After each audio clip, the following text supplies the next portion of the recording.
Salah satu kemewahan hidup yang kini aku miliki adalah kemampuan memberi jeda untuk diri sendiri, merelaksasi tubuh dan pikiran hingga keduanya selaras tanpa saling menipu. And hi, di channel Ray Saraven again. Seperti biasa ya, aku ingin membagikan momen me time-ku yang selalu rutin aku lakukan setiap minggu. Dan semoga kalian gak bosan ya, karena kebanyakan vlogku ini memang sukanya ke cafe guys. Ya karena aku seringnya jalan ke sini daripada aku sekedar review cafe yang sudah banyak dilakukan influencer lain. Jadi aku lebih membagikan potongan-potongan videoku di cafe yang akan aku isi dengan storytelling ala gue. Ya kadang aku konsep apa yang mau aku omongin, kadang aku yang langsung bablas aja ngomongin apa yang muncul di kepala. Tapi kali ini aku mau ngomong yang bablas aja ya guys. Ini biar jadi video yang mentah dan apa adanya. Karena di channelku sendiri aku cuma pengen menjadi diriku sendiri. Sebenarnya video ini adalah potongan video aku waktu staycation di Mercure tanggal 31 Desember tahun kemarin ya. Dan begitu guys, walaupun di momen ini aku sebenarnya lagi membawa badan yang lelah, tapi saat aku memberi ruang bernafas untuk diriku sendiri seperti ini, rasanya baterai diriku itu keisi penuh kembali. Ada rasa rileks yang gak bisa aku jelaskan, tapi rasanya hatiku tuh jauh lebih tenang dan damai saat aku sudah terkoneksi sama diriku sendiri. Dan saat aku sedang memberi jeda untuk diriku sendiri, di waktuku ini aku nggak mau merusak momen ini ya. Jadi seiring waktu aku bisa memisahkan mana waktunya aku harus berpikir berat dan mana waktunya aku harus beristirahat dari segala hal. Dulu aku nggak bisa ya memisahkan dua hal ini.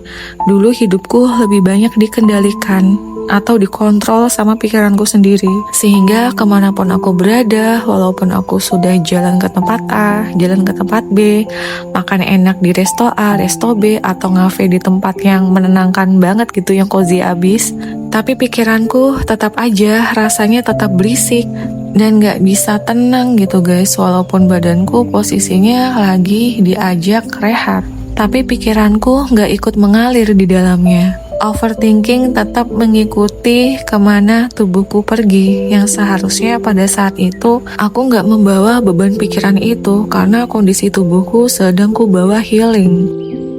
Jadi rasanya ya kayak sama aja guys, tubuhmu di momen istirahat tapi pikiranmu tidak ikut. Rasanya ya sama aja, rasanya waktu itu moodku nggak ikut membaik ya. Dan aku rasa jalan-jalanku keluar rumah itu hanya sebagai penghibur sementara. Dan saat aku pulang ke rumah, rasanya sama aja, gak ada perubahan mood. Dan seiring waktu, aku itu banyak melakukan refleksi diri. Aku melakukan perenungan terhadap diriku sendiri. Perlahan aku coba memperbaiki pola hidupku yang salah, cara berpikirku yang salah, dan apa yang seharusnya nggak aku bawa lagi di tahun 2026 ini. Akhirnya aku memutuskan untuk berdamai dengan diriku sendiri, dengan luka-lukaku di masa lalu, dengan segala traumaku. Dan atas izin Tuhan, aku sudah menemukan ketenanganku sendiri. Aku menemukan kekuatanku sendiri semenjak aku memilih berdamai dengan semuanya. Tapi dengan catatan bukan berarti aku nggak bisa ke-trigger lagi, atau aku sudah jadi master of ketenangan, atau sudah bahagia lahir batin ya.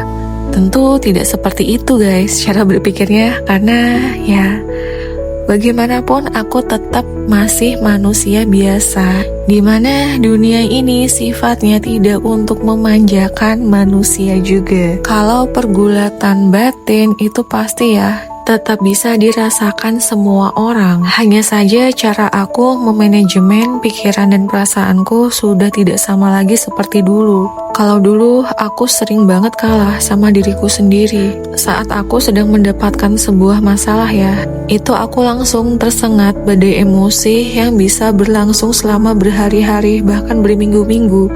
Dan rasanya untuk move on itu butuh waktu yang sangat lama.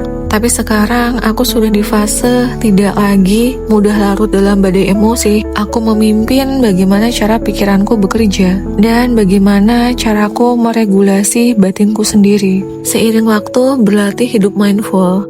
Dimana kita melatih diri untuk bisa hadir sepenuhnya di momen saat ini. Dan untuk bisa ada di fase ini, itu memang sangat membutuhkan kesabaran ya guys untuk berlatih. Dan saat kita sudah mengalami peningkatan kesadaran, kita akan lebih mudah untuk mindful. Jadi sekarang saat aku punya momen intim dengan diri sendiri, itu akan benar-benar ku nikmati. Dan aku tidak mau membawa pikiran-pikiran yang ada di luar untuk meracuni kedamaian dan ketenangan yang sedang aku bangun. Karena kita tahu sendiri ya, kalau di luar sana itu dunia sangat bising dan ramai. Dan gak semua hal yang terjadi dalam diri kita itu mulus. Kita dilahirkan ke dunia ini untuk mengalami banyak fluktuasi rasa, mulai dari senang, sedih, kecewa, capek, lalu muter lagi. Jadi kalau bisa, kita menciptakan kedamaian kita sendiri.